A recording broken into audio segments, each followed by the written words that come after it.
Ya, mengapa penting dilakukan setiap tahun? Karena memang dua aspek ini, RB dan Sakip, punya implikasi serius terhadap upaya kita di dalam mendukung pencapaian tujuan-tujuan pembangunan.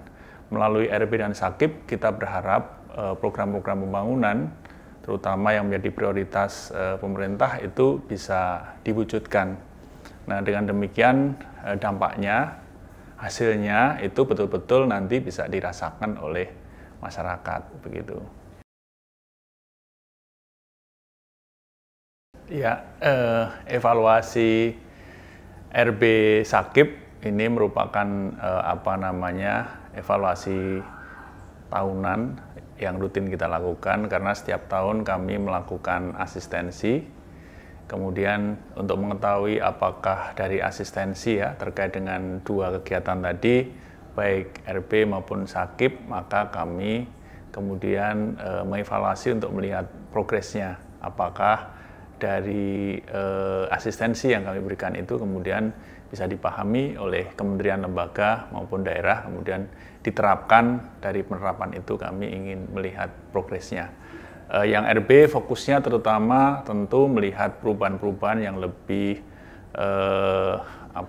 holistik ya, terkait dengan 8 area perubahan.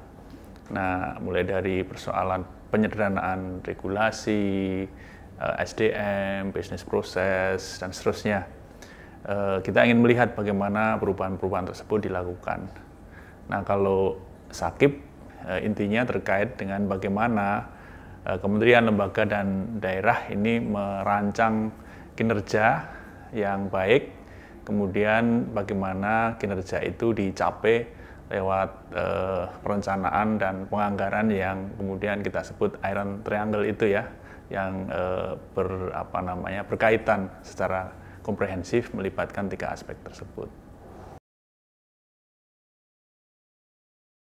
Kita berharap kementerian, lembaga, dan daerah ini makin efektif ya di dalam menggunakan anggaran, makin efisien di dalam penggunaan anggaran, karena kita tahu bahwa anggaran kita itu sangat terbatas, terutama juga 2 tahun terakhir karena pandemi COVID, penggunaan anggaran selain untuk program-program pembangunan juga digunakan untuk membantu masyarakat di dalam menghadapi pandemi COVID. Oleh karena itu jumlah anggaran yang bisa digunakan untuk program-program pembangunan itu jumlahnya terbatas. Nah, jumlah yang terbatas ini betul-betul harus dimanfaatkan seefisien, seefektif mungkin sampai kepada masyarakat.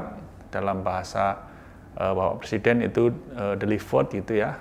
Dan dengan demikian maka hasil-hasil pembangunan itu betul-betul dirasakan oleh masyarakat. Kita tidak berharap bahwa birokrasi kita sibuk begitu, prosesnya diikuti, namun demikian hasilnya kemudian masyarakat merasa tidak merasakannya. Nah, ini tugas Kementerian Pan-RB di dalam melakukan evaluasi, baik RB maupun Sakip itu adalah untuk memastikan itu tadi, betul-betul program ini penting, tidak ada yang tumpang tindih antara satu kementerian dengan kementerian yang lain, satu OPD dengan OPD yang lain, sehingga di situ ada efisiensi penggunaan anggaran dan kemudian terdeliver kepada masyarakat.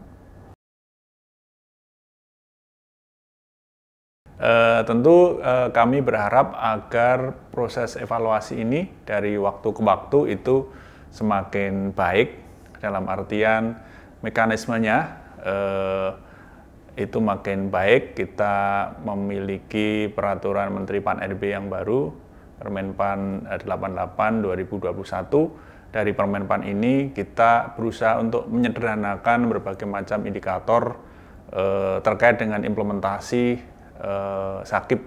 Nah, harapannya dengan penyederhanaan tersebut evaluatan juga gampang memahami dimensi apa saja yang kemudian akan menjadi fokus di dalam evaluasi. Dan evaluator kami juga makin mampu untuk mengumpulkan data-data sesuai dengan indikator tersebut, dan nanti harapannya evaluasi bisa diselesaikan tepat pada waktunya. Nah, kami berharap dengan kerjasama yang baik antara evaluator dengan evaluatan ini, sebagaimana tadi saya sampaikan, tujuan akhirnya atau pada akhirnya kita mendorong agar pemerintah ini makin punya kinerja yang langsung hasilnya bisa dirasakan oleh masyarakat.